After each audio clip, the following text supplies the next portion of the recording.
30 tahun berkuasa di Ponpes, Panji Gumilang sakti. Meski telah ditetapkan Majelis Ulama Indonesia menyimpang dan sesat dari ajaran Islam, pimpinan Pondok Pesantren Al Zaitun Panji Gumilang sulit ditindak. Ponpes yang berdiri sejak 30 tahun lalu itu pun tidak ditutup, meski terbukti memicu kontroversi bagi umat muslim, mulai dari mencampur jamaah laki-laki dan perempuan ketika sholat berjamaah, kemudian memperbolehkan melaksanakan haji di Indramayu bukan di Mekah, hingga mengganti salam umat muslim dengan salam Yahudi. Pendiri Negara Islam Indonesia Crisis Center, Ken Setiawan, membeberkan cerita awal Pondok Pesantren Al Zaitun terbentuk. Dia mengatakan, sedari awal terbentuk Pesantren Al Zaitun merupakan produk dari gerakan NII oleh Sekar Maji Marijan Kartosowirjo atau SM Kartosowirjo.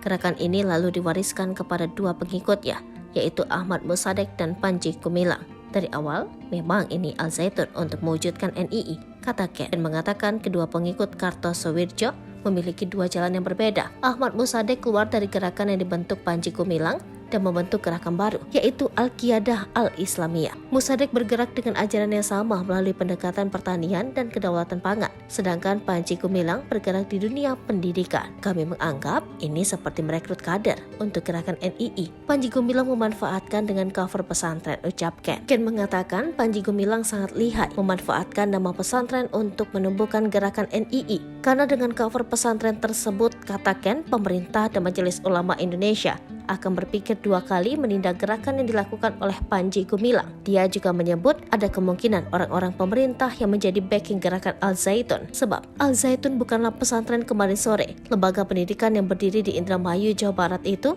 sudah berdiri sejak 30 tahun lalu. Menanggapi kontroversi Al Zaitun, Gubernur Jawa Barat Ridwan Kamil mengaku menunggu arahan Kementerian Agama dan Majelis Ulama Indonesia. Terkini, Ridwan Kamil dengan tegas meminta Ponpes Al Zaitun kooperatif bisa berdialog dengan tim investigasi yang dibentuk oleh Pemprov Jawa Barat bersama para kiai.